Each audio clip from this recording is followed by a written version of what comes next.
justamente sobre essa ideia de que o tempo é da dimensão do consciente. O inconsciente e o existir infinito não se prende ao tempo. Nós precisamos do tempo enquanto regulador da nossa vida social e enquanto regulador das nossas experiências.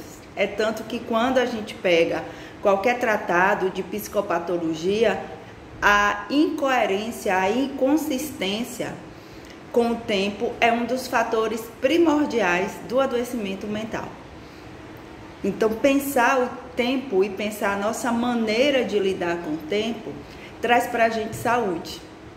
Só que há um só tempo, eu sou o ser e o vir a ser. O ser enquanto essência, que na materialidade dessa existência manifesta essa essência divina e que precisa das experiências para fazer essa manifestação acontecer. E o que é a encarnação se não for justamente o aperfeiçoamento desse existir? Então, enquanto potência, nós somos infinitos, né? E eu fico pensando, né? Eu também sou professora de história, mas Nietzsche já falava sobre a potência do humano também no finalzinho do século passado, início do século XX. A ideia de potência, só que foi traduzida, interpretada como uma perspectiva de uma potência sem Deus. E nós entendemos que a nossa potência é justamente a nossa essência divina, porque de lá viemos, né? E quantas vezes no Novo Testamento e no Antigo também está lá escrito: vós sois deuses. E a gente simplesmente muitas vezes nem se percebe disso. E a partir da experiência é que nós construímos a nossa visão sobre nós. Então, quem é Yara? Eu construo a minha definição sobre mim a partir da significação que eu atribuo às experiências que eu vivo nesta encarnação. Então, não é apenas os papéis que eu desempenho, mas como eu me vejo, esse meu olhar sobre mim, ele é formado justamente a partir das experiências. E quando o Espiritismo nos apresenta que nós escolhemos as experiências que nós vamos vivenciar para trabalhar justamente aquelas características em nós que nós elegemos como necessária para essa encarnação. Então, quando o Peixinho fala aqui na página 3 que a consciência não se apercebeu do que é. Então, é muito comum em determinadas situações da vida a gente fazer coisas que a gente imaginou que nunca faria. Eu nunca pensei que fizesse isso. Tanto algo muitas vezes bom, algo necessário, como também algo que muitas vezes a gente preferia não ter feito. Então, nós não vivemos constantemente nessa consciência de quem somos. Por isso que o autoconhecimento é uma necessidade constante. Porque enquanto ser, eu sei a minha essência. Quer dizer, nós precisamos saber a nossa essência. Muitos de nós ainda não sabem. E enquanto processo encarnatório evolutivo, é na experiência que essa transformação que nós buscamos, essa evolução que nós buscamos, ela acontece. E diversas vezes as experiências da vida, as situações da vida, nos colocam em situações que nós nos estranhamos. O estranhamento de si é uma das características principais nessa pandemia. Eu nunca pensei que fosse sentir isso. Eu nunca pensei que eu fosse uma pessoa ansiosa. Eu nunca pensei que eu teria tanta dificuldade com os meus filhos dentro de casa. Eu nunca pensei que ficar presa, que não poder sair fosse tão difícil para mim. Eu nunca pensei que um dia tivesse um transtorno de ansiedade, de depressão ou de pânico.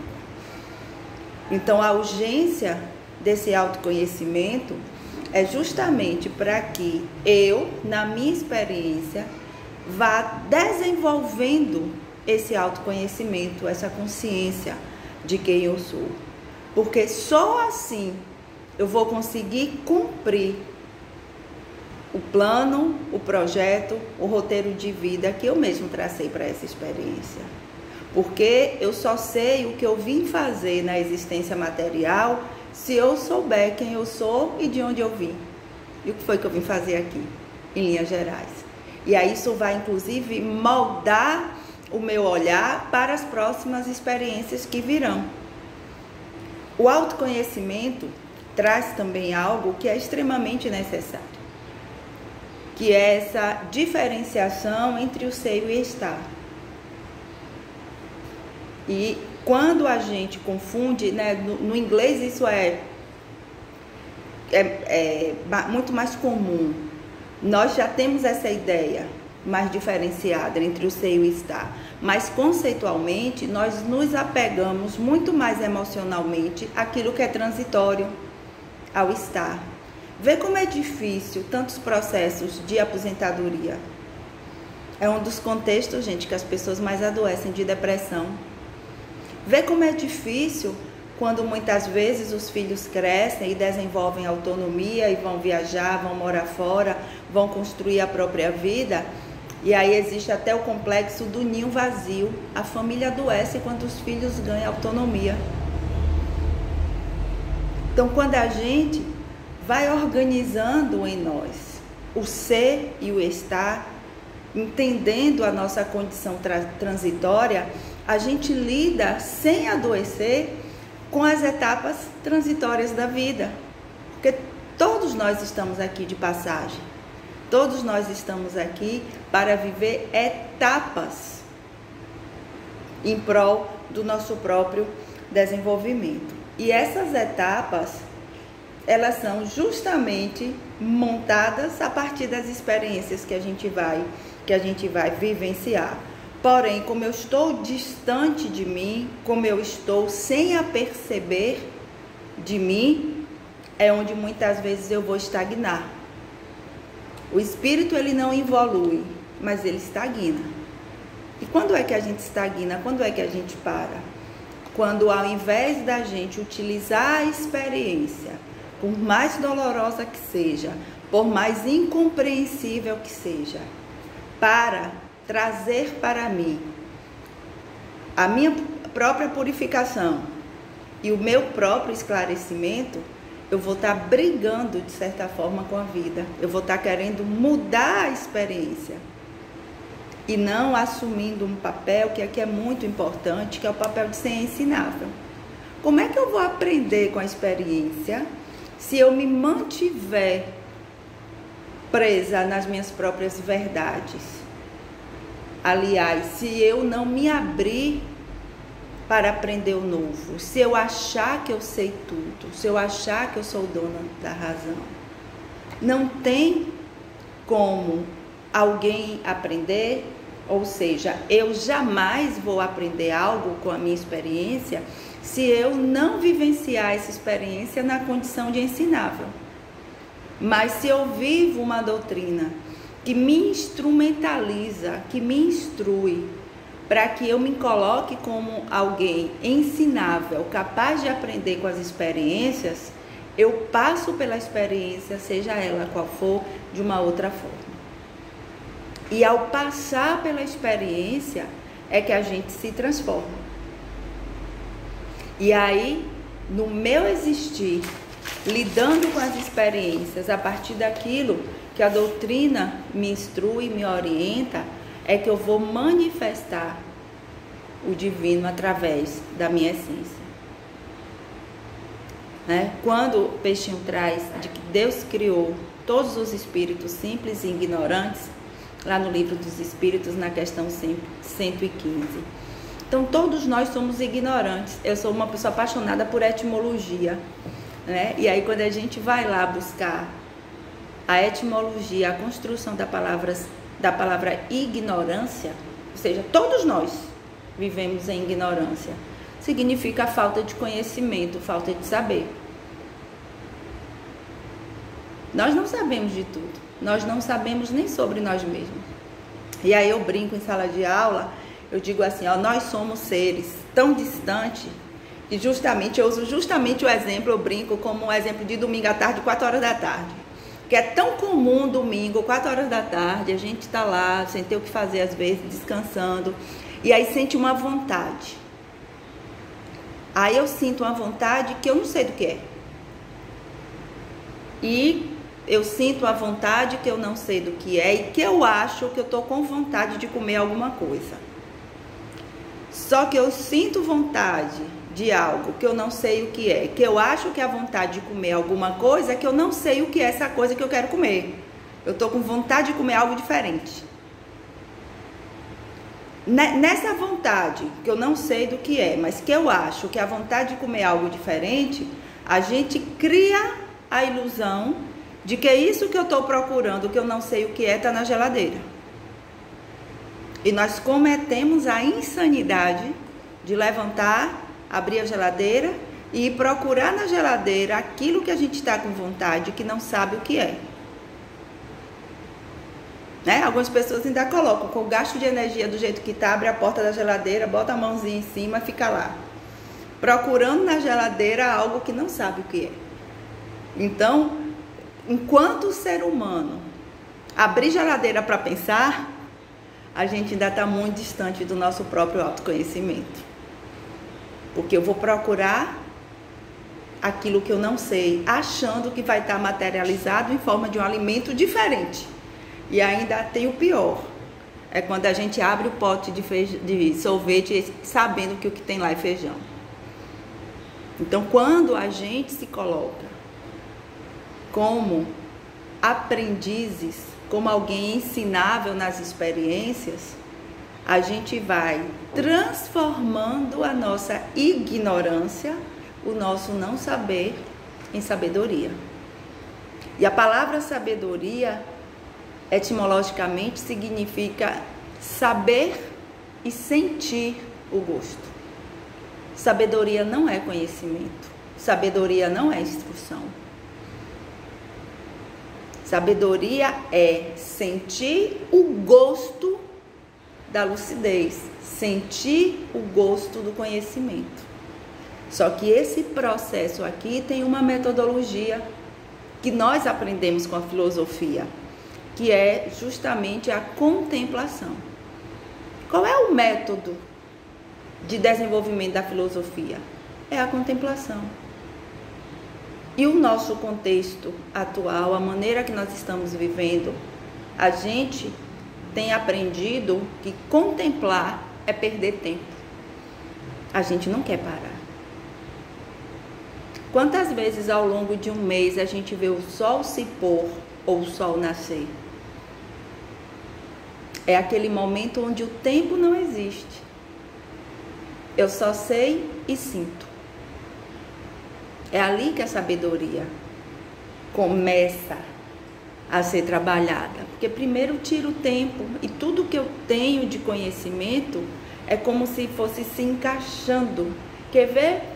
Experimentem hoje à noite, passar alguns minutos olhando o céu estrelado, sem preocupação nenhuma com o tempo, com as interpretações. Ontem a lua estava linda, maravilhosa. Eu me perdi do tempo e aí meu relógio ainda estava atrasado, eu não tinha me dado conta. Eu cheguei atrasada para fazer a doutrinária ontem pela primeira vez. Porque na contemplação o tempo não existe. A gente sente. E não tem como a gente desenvolver o autoconhecimento se a gente não exercitar diariamente essa autocontemplação, como traz Santo Agostinho. Esse examinar-se, esse questionar-se. É um processo metodológico que a filosofia nos ensina que é a contemplação. E aí, nessa experiência de viver, o sentir, o sabor, é que a nossa jornada evolutiva ela vai acontecendo. A evolução é uma viagem com o destino de alcance à angelitude. Então, nós não temos apenas o presente e o passado, nós temos uma direção. O existir tem uma chegada, que é essa condição de angelitude. E nesse processo, a gente vai aprendendo a viver a manifestação dessa essência divina. Na página 7, Peixinho traz que enquanto estamos humanos, evidentemente não alcançamos esse estágio, mas precisamos trabalhar para isso. Nesse processo de autoconhecimento, de autoconsciência, que eu vou usar justamente o meu livre-arbítrio para manifestar os atos de justiça, de amor e de caridade. O verdadeiro homem de bem é o que cumpre além da justiça, de amor e de caridade, na sua maior pureza. Não é o que sabe do intelecto e nem é o que sente, é o que faz, é no ato, é na experiência. Então eu serei colocada diversas vezes ao longo da minha existência em experiências que me oportunizarão a agir, a fazer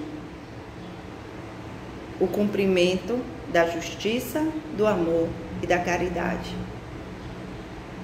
E quantas vezes eu brigo com a situação fazendo justamente o contrário, perdendo a oportunidade de usar o meu livre-arbítrio para manifestar o divino. E já finalizando aqui na página 8, Peixinho nos coloca num processo de autorresponsabilidade, né? Esclarece para nós esse lugar, que é justamente evoluir, é auto-educar-se. Eu não posso fazer por ninguém, como ninguém pode fazer por mim. E tantas vezes a gente briga com os outros porque a gente quer que os outros mudem, a gente quer que os outros se encaixem nos nossos padrões. Enquanto ser humano, ele só é capaz de mudar a si próprio, através das atitudes nas experiências. E aí, a etimologia da palavra educação, educar, é tirar para fora.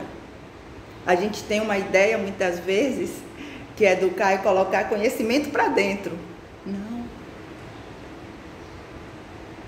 Educar é justamente tirar de dentro e trazer para fora.